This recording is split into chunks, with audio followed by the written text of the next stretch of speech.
ഈ പൂരം കാണാനായിട്ട് വരുന്നവർ ഇപ്പോൾ ഒരുപാട് പേര് വന്നുകൊണ്ടിരിക്കുകയാണ്. നമ്മളിപ്പോൾ കണ്ട ഒരു 5 മാസം മാത്രം പ്രായമുള്ള ഒരു മോനെയാണ്.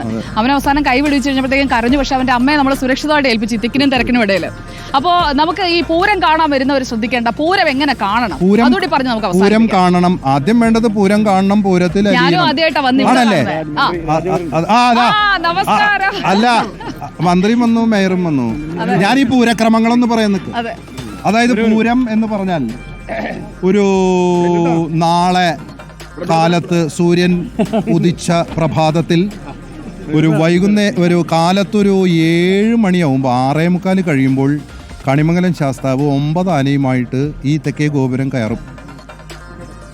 ഇത് കയറിക്കഴിഞ്ഞ് പടിഞ്ഞാറ ഗോപുരം വഴി ഇറങ്ങിപ്പോവും.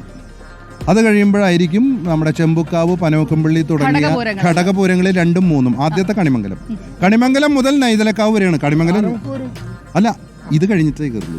അതായത് കണിമംഗലം ആദ്യം, ചെമ്പുക്കാവ്, ചൂരക്കോട്ട്, പനമുക്കമ്പള്ളി, അത് കഴിഞ്ഞാൽ പിന്നെ കാരമുക്ക്, തുടർന്ന് അങ്ങോട്ട് നൈതലക്കാവ്. 2 വിഭാഗമായിട്ട് തിരിഞ്ഞാണല്ലേ? ഘടകപൂരങ്ങളും 2ആയി തിരിഞ്ഞല്ലേ?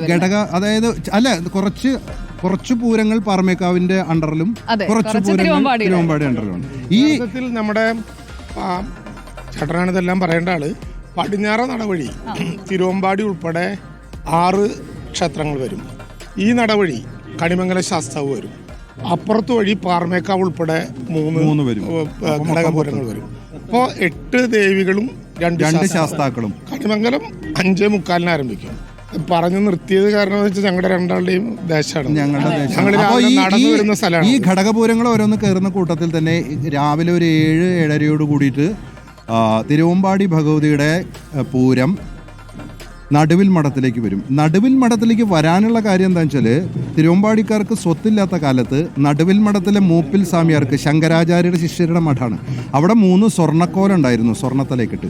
അപ്പോൾ തിരുവമ്പാടിക്കാർ വന്നിട്ട് വെച്ചാൽ ആ തലേക്കിട്ട് ഞങ്ങൾക്ക് തരുമോ, ഞങ്ങൾക്ക് പൂരത്തിന് എഴുന്നള്ളിക്കാനാണ്. അപ്പം മൂപ്പിൽ സ്വാമിയാർ പറഞ്ഞു, ഇങ്ങോട്ട് എഴുന്നള്ളിച്ച് വരിക, ഇറക്കി പൂജ നടത്തുക.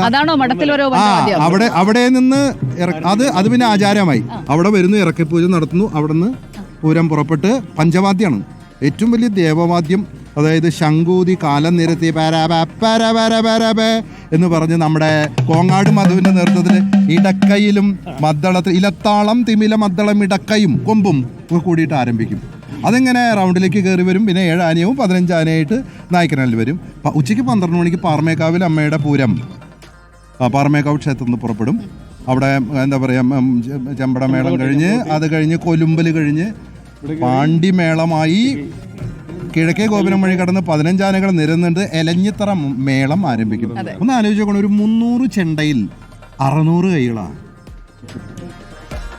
300 ചെണ്ടയിൽ 600 കൈകൾ വീഴുമ്പോഴത്തെ എന്തായിരിക്കും? അതുപോലെ കൊമ്പ്, ഇലത്താളം, അങ്ങനെ ആ പൂരമാണ് ഇലഞ്ഞിത്തറയിൽ കലാശിച്ചിട്ട് തെക്കോട്ട് ആദ്യം ഇറങ്ങുന്നത്. തെക്കോട്ട് ഇറങ്ങുന്ന പാറമേക്കാവിൻ്റെ പൂരം 6 ആനകൾ സ്വരാജ് റൗണ്ടിൽ നിൽക്കുകയും 7 ആനകൾ പഴയന്നൂർ ഭഗവതി യുടെ ഒരു ശക്തൻ തമ്പുരാൻ്റെ ഭരദേവതയായിട്ടുള്ള പഴയന്നൂർ ഭഗവതി ഉണ്ടായിരുന്നു എന്ന് പറയുന്ന സങ്കല്പത്തിൽ ആ രാജാവിൻ്റെ പ്രതിമയുടെ അവിടെ പോയിട്ട് കോർപ്പറേഷൻ മുമ്പിൽ പോയിട്ട് തിരിച്ചു വന്ന് ജോയിൻ ചെയ്യും. അത് വന്നു കഴിയുമ്പോഴേക്കും തിരുവമ്പാടി ഭഗവതിയുടെ പൂരം കയറി വരും. രണ്ട് വിഭാഗങ്ങൾ തമ്മിലുള്ള കൂടിക്കാഴ്ചയാണ് ദ ഗ്രേറ്റ് ദർബാർ എന്ന് പറയാവുന്ന ഏറ്റവും വലിയ കൂടിക്കാഴ്ചയാണ്. ലോകത്തിൽ ഇങ്ങനെ കൂടിക്കാഴ്ചയില്ല. അത് കഴിഞ്ഞ് വർണ്ണവിസ്മയങ്ങളുടെ കുടമാറ്റം. അത് കഴിഞ്ഞാൽ പൂരം തൽക്കാലം പിരിയും. സന്ധ്യാനേരത്ത് ഒരു അമിട്ട് വെടിക്കെട്ടുണ്ട്, ഇപ്പോൾ ഉണ്ടോ? അത് ഉണ്ട്. അത് കഴിഞ്ഞാൽ പിന്നെ പൂരത്തിൽ അരിയനാണ്. രാത്രി ഇതേ പൂരം റിപ്പീറ്റ് ചെയ്യും. ഈ പൂരങ്ങളെല്ലാം ഇതേ സെയിം റിപ്പീറ്റ് ചെയ്ത് കഴിഞ്ഞ് ഒരു 3:30-4 മണിയാകുമ്പോൾ ആകാശത്തേക്ക് ഒരു കൊട്ടക്കലാണ്, വെടിക്കെട്ടിൻ്റെ ആകാശപൂരം. അത് കഴിഞ്ഞാൽ വീണ്ടും തിരുവമ്പാടിയും പാറമേക്കാവിൻ്റെ പൂരം. ഇത് കഴിഞ്ഞിട്ട് പിറ്റേ ദിവസം, അതായത് മറ്റന്നാളാണ് ഞങ്ങൾ തൃശ്ശൂർക്കാരുടെ പൂരം. ഞങ്ങളുടെയൊക്കെ വീട്ടിലെ പകൽപൂരം. സ്ത്രീകൾക്ക് പൂരം കാണാൻ പറ്റാത്തവർക്ക് പൂരം കാണാൻ വരുന്നത്. കാരണം വിരുന്നുകാരായിരിക്കും പൂരം ദിവസമൊക്കെ. തൃശ്ശൂർക്കാരായിട്ടുള്ള നമ്മുടെ വീട്ടമ്മമാരും സഹോദരിമാരൊക്കെ സുജയെ പോലെ അണിഞ്ഞൊരുങ്ങി വന്നിട്ട് പൂരം കാണും. അത് കഴിഞ്ഞ് വിശ്വപ്രസിദ്ധമായ വിടചൊല്ലിപ്പിരിയിലാണ് 2 കൈകൾ ഇങ്ങനെ പിടിച്ചിട്ട്, അതെ, 2 കൈകൾ ഇങ്ങനെ പിടിച്ചിട്ട് അടുത്ത വർഷം കാണാൻ തുടങ്ങി. 2 ആനകളുടെ കൈകൾ എന്ന് പറഞ്ഞാൽ ഡേറ്റും തീരുമാനിക്കും. ഡേറ്റ് തീരുമാനിച്ചു ഇത്രേ, ഏപ്രിൽ ഏതൊരു സമയത്ത്. അതാണ് പൂരം. അത് കഴിഞ്ഞാൽ നിൽക്കുന്നില്ല, പിറ്റേ ദിവസം പൂരക്കഞ്ഞി കുടിച്ച്, പൂരക്കഞ്ഞി എന്ന് പറഞ്ഞാൽ കഞ്ഞിയും മറ്റേ ചെത്തുമാങ്ങാ കറിയും പയറും ഒക്കെ കൂടി കഴിച്ചു കഴിഞ്ഞാൽ ഉടനെ ആരംഭിക്കാൻ എന്താ അറിയോ, അടുത്ത കൊല്ലത്തെ പൂരത്തിന്റെ പരിപാടികൾ. അപ്പൊ നമ്മുടെ മേയർ എത്തിയിട്ടുണ്ട്. അവിടെ വെടിക്കെട്ടുണ്ട്. ഭും.